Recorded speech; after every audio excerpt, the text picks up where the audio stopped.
ಹೀಗೆ ಒಂದ್ ಕಡೆ ಸರ್ಕಾರ ಏನೋ ಕಾರ್ಡ್ ರದ್ದು ಮಾಡಲ್ಲ ಅಂತ ಕ್ಲಾರಿಟಿಯನ್ನ ಕೊಡ್ತಾ ಇದೆ. ಆದ್ರೆ ನಾಯಕರುಗಳ ನಡುವೆ ಶುರುವಾಗಿರುವಂತ ಮಾತಿನ ಕಾಳಗ ಯಥಾ ಪ್ರಕಾರವಾಗಿ ಮುಂದುವರಿತಾ ಇದೆ. ಕಾರ್ಡ್ ಪರಿಷ್ಕರಣೆಗೆ ಬ್ರೇಕ್ ಹಾಕ್ತಾ ಇದ್ದೀವಿ ಅನ್ನುವಂಥದ್ದನ್ನ ಸರ್ಕಾರ ಹೇಳ್ತಾ ಇದ್ರು ಕೂಡ ಇದನ್ನೇ ಅಸ್ತ್ರ ಮಾಡ್ಕೊಂಡಿರುವಂತಹ ಕಾಂಗ್ರೆಸ್ ವಿರುದ್ಧ ಬಿಜೆಪಿ ಲಂಚದ ಬಾಣವನ್ನ ಹೂಡ್ತಾ ಇದ್ದಾರೆ. ಏನಿದು ಲಂಚದ ಬಾಣ? ಬನ್ನಿ ರಿಪೋರ್ಟ್ ಅಲ್ಲಿ ನೋಡ್ಕೊಂಬೋಣ.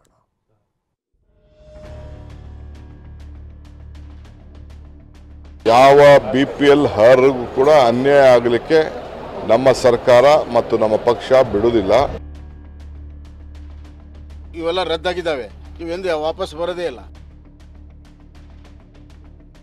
ಗಾಬರಿ ಆಗಬೇಡಿ, ನಿಮ್ಮ ಮತ್ತೆ ಅರ್ಜಿಗಳನ್ನು ಕೊಡಿ. ಕಾರ್ಡ್ಗೆ ಮಿನಿಮಮ್ 10,000 ರೂಪಾಯಿ ಲಂಚ ತಿಂತಾರೆ.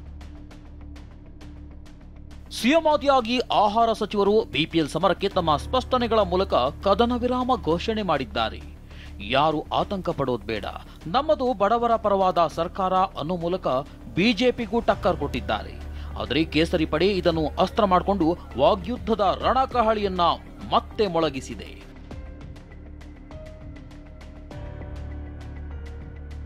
ಬಿಪಿಎಲ್ ಗೊಂದಲದ ಬಗ್ಗೆ ಸ್ಪಷ್ಟನೆ ಕೊಟ್ಟ ಡಿಸಿಎಂ ಡಿಕೆ ಶಿವಕುಮಾರ್, ನಾವು ಯಾರ ಕಾರ್ಡ್ ಅನ್ನ ರದ್ದು ಮಾಡಲ್ಲ, ಒಂದ್ ವೇಳೆ ರದ್ದಾದ್ರೂ ಅವರು ಮರು ಅರ್ಜಿ ಹಾಕಿ ಕಾರ್ಡ್ ಪಡೆಯಬಹುದು ಅಂದ್ರು. ಈ ಮಾತಿಗೆ ಕೆರಳಿರುವ ಬೊಮ್ಮಾಯಿ, ಅಶೋಕ್ ಇದು ಲಂಚ ಹೊಡೆಯೋ ಸ್ಕೀಮ್ ಅಂತ ಲೇವಡಿ ಮಾಡಿದ್ದಾರೆ. ಯಾವ BPL ಅರ್ಹರಿಗೂ ಕೂಡ ಅನ್ಯಾಯ ಆಗಲಿಕ್ಕೆ ನಮ್ಮ ಸರ್ಕಾರ ಮತ್ತು ನಮ್ಮ ಪಕ್ಷ ಬಿಡುವುದಿಲ್ಲ.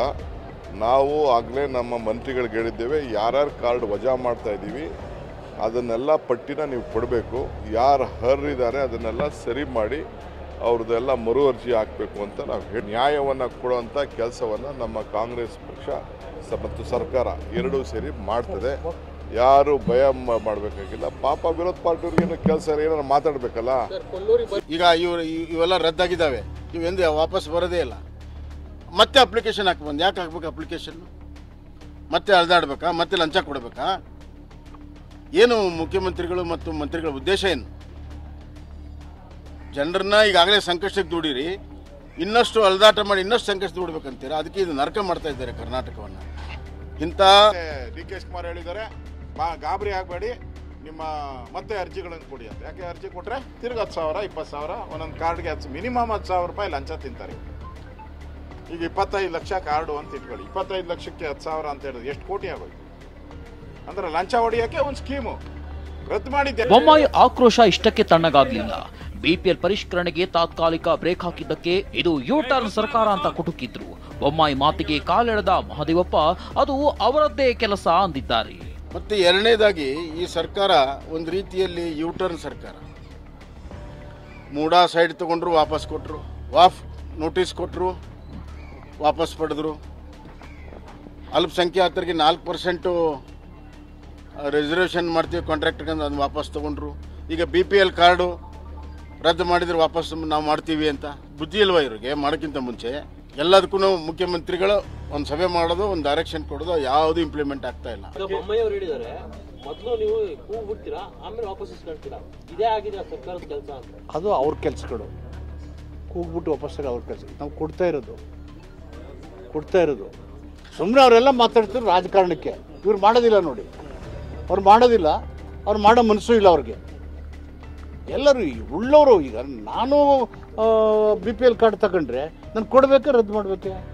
ಮತ್ತೆ ಈ ಮಾತಿನ ಕಾಳಗದ ನಡುವೆ ಪರಮೇಶ್ವರ್ ಕದನಕ್ಕೆ ಬ್ರೇಕ್ ಟ್ವಿಸ್ಟ್ ಕೊಟ್ರು.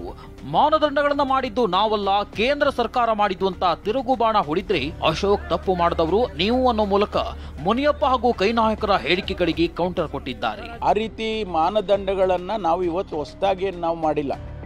ನಮ್ಮ ಸರ್ಕಾರ ಬಂದ ಮೇಲೆ ಈ ಮಾನದಂಡ ಮಾಡಿರೋದಲ್ಲ, ಮೊದಲಿನಿಂದನೂ ಇದೆ. ಕೇಂದ್ರ ಸರ್ಕಾರದ ಮಾನದಂಡಗಳಿದ್ದಾವೆ. ಆ ಮಾನದಂಡದ ಚೌಕಟ್ಟಿನಲ್ಲಿ ಯಾರು ಬರೋದಿಲ್ಲ ಅದನ್ನು ತೆಗೆದಿದ್ದಾರೆ. ಒಂದು ವೇಳೆ ಬೈ ಮಿಸ್ಟೇಕ್ ಏನಾದರೂ BPL ಕಾರ್ಡ್ದಾರರು ನಿಜವಾಗೂ BPL ಕಾರ್ಡ್ದಾರರನ್ನು ತೆಗೆದಿದ್ರೆ ಪುನರ್ ಪರಿಶೀಲನೆ ಮಾಡಿ ಅವರಿಗೆ ಅಂಥವರಿಗೆ ಕಂಟಿನ್ಯೂ ಮಾಡಿ ಅಂತೇಳಿ ಈಗಾಗಲೇ ಮುಖ್ಯಮಂತ್ರಿಗಳು ತಿಳಿಸಿದ್ದಾರೆ. ಇನ್ನೊಬ್ಬ ಮಿನಿಸ್ಟ್ರು ಹೇಳ್ತಾರೆ, ಆಹಾರ ಸಚಿವರು, ಮತ್ತೆ ಅರ್ಜಿ ಹಾಕ್ಬೇಕಂತ. ಯಾಕೆ ಅರ್ಜಿ ಹಾಕಬೇಕು? ತಪ್ಪು ಮಾಡಿದವ್ರು ನೀವು, ಕ್ಯಾನ್ಸಲ್ ಮಾಡಿದವ್ರು ನೀವು ಕ್ಯಾನ್ಸಲ್ ಮಾಡೋವಾಗ ಏನೋ ಅರ್ಜಿ ಕೊಟ್ಟಿದ್ರ? ಅವ್ರಿಗೆ ನೋಟಿಸ್ ಕೊಟ್ಟಿದ್ರಾ? ಏನೂ ಇಲ್ಲ, ನೋಟಿಸು ಕೊಟ್ಟಿಲ್ಲ. ಈಗ ಅರ್ಜಿ ಹಾಕಿ ಅಂದರೆ ಅರ್ಜಿ ಹಾಕಿದ್ರೆ ಒಂದೊಂದು ರೇಷನ್ ಕಾರ್ಡ್ಗೆ ನಿಮ್ಮ ಹತ್ರ 10ರಿಂದ 15 ಸಾವಿರ ವಸೂಲಿ ಮಾಡ್ತೀರಾ. ದಿನೇಶ್ ಗುಂಡೂರಾವ್, ಸರ್ಕಾರಿ ನೌಕರರು ತೆರಿಗೆ ಕಟ್ಟೋರ ಕಾರ್ಡ್ಗಳನ್ನ ರದ್ದು ಮಾಡಿದ್ದೇವೆ ಅಂತ ಹೇಳಿದ್ರೆ, ಅಶೋಕ್ ಸರ್ಕಾರಿ ನೌಕರರು ಎಷ್ಟಿದ್ದಾರೆ ಅಂತ ಆಕ್ರೋಶವಾಗಿ ಪ್ರಶ್ನಿಸಿದ್ದಾರೆ. ಯಾರು ಟ್ಯಾಕ್ಸ್ ಕಟ್ತಾ ಇದ್ದಾರೆ, ಇನ್ಕಮ್ ಟ್ಯಾಕ್ಸ್ ಯಾರು ಕಟ್ತಾ ಇದ್ದಾರೆ ಮತ್ತು ಯಾರು ಸರ್ಕಾರಿ ನೌಕರರಿದ್ದಾರೆ, ಈ ಕೆಲವು ಮಾನದಂಡಗಳ ಮೇಲೆ ತೆಗಿಬೇಕು ಅಂತ ಹೇಳಿದ್ದಾರೆ. ಈಗ ಒಂದು 1000 ಕಾರ್ಡ್ ತೆಗೆದಾಗ ಅದು ಒಂದು 5-10 ತಪ್ಪಾಗಿರ್ಬೋದು, ಇಲ್ಲ ಅಂತ ಹೇಳಲ್ಲ. ಅದನ್ನು ನೋಡ್ಕೊಂಡು ಅದನ್ನು ಸರಿಪಡಿಸುವಂಥ ವ್ಯವಸ್ಥೆ ಮಾಡಬೇಕು ಅಂತಲೂ ಕೂಡ ಆಹಾರ ಸಚಿವರಿಗೆ CM ಹೇಳಿದರೆ, ಆಹಾರ ಸಚಿವರು ಅದನ್ನೇ ಹೇಳ್ತಾ ಇರುವಂಥದ್ದು.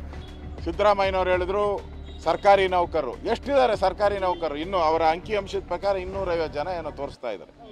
250 ಜನ ಸರ್ಕಾರಿ ನೌಕರರಿರೋದು. ಈ 250 ಜನಕ್ಕೆ ನೀವು 12 ಲಕ್ಷ ರೇಷನ್ ಕಾರ್ಡ್ನ ಹೆಂಗೆ ರದ್ದು ಮಾಡಿದ್ರಿ? ಇನ್ನೂ 12 ಲಕ್ಷ ರೇಷನ್ ಕಾರ್ಡ್ನ ರದ್ದು ಮಾಡಕ್ಕೆ ಹೋಗಿದ್ದೀರಾ. ಈ BPL ಬಡಿದಾಟದ ನಡುವೆ ಗ್ಯಾರಂಟಿ ಗುದ್ದಾಟವೂ ನಡೆದಿದೆ. ಗ್ಯಾರಂಟಿಗಳು 10 ವರ್ಷ ಇರುತ್ತೆ ಎಂಬ DKಗೆ ಅಶೋಕ್, ವಿಜೇಂದ್ರ ತಿರುಗೇಟಿನ ಮೇಲೆ ತಿರುಗೇಟು ಕೊಟ್ಟಿದ್ದಾರೆ. ಹಸು ಕಾನೂನಿನಲ್ಲಿ ಜನ ಇಡೀ ಶಾಪ ಹಾಕಿದ್ರು ಎಲ್ಲರೂ. ನಮ್ಗೇನು ಬೇಡ, ನಮ್ಗೆ ಯಾವ ಫ್ರೀನೂ ಬೇಡ, ನಮ್ಗೆ ರೇಷನ್ ಕೊಡಿ, ಊಟ ಮಾಡ್ತೀರಿ ಸಾಕು, ನಮ್ಗೆ ಬಸ್ ಹೋಗೋದು ಬೇಡ, ಊಟ ಕೊಟ್ರೆ ನಾವು ಬಸ್ಸು ಬೇಡ, ಏನು ಬೇಡ ಅಂತ ಹೇಳ್ತಾರೆ. ಗ್ಯಾರಂಟಿ ಕೈ ಬಿಡ್ತೀನಂತ ಒಂದು ಮಾತು. ಯಾರು ಇನ್ನ ಗ್ಯಾರಂಟಿ 10 ವರ್ಷ ಇರ್ತದೆ.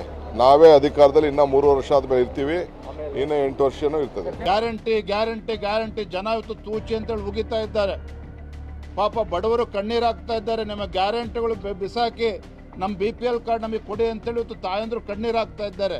ಅದೇನೇ ಹೇಳಿ, ಕಳೆದ 3-4 ತಿಂಗಳಿನಿಂದ BPL ಬಡಿದಾಟದಿಂದ ರಣ ಅಂತಿದ್ದ ರಾಜ್ಯ ರಾಜಕಾರಣ ಇಂದು ಕೊಂಚ ತಣ್ಣಗಾಗಿದೆ.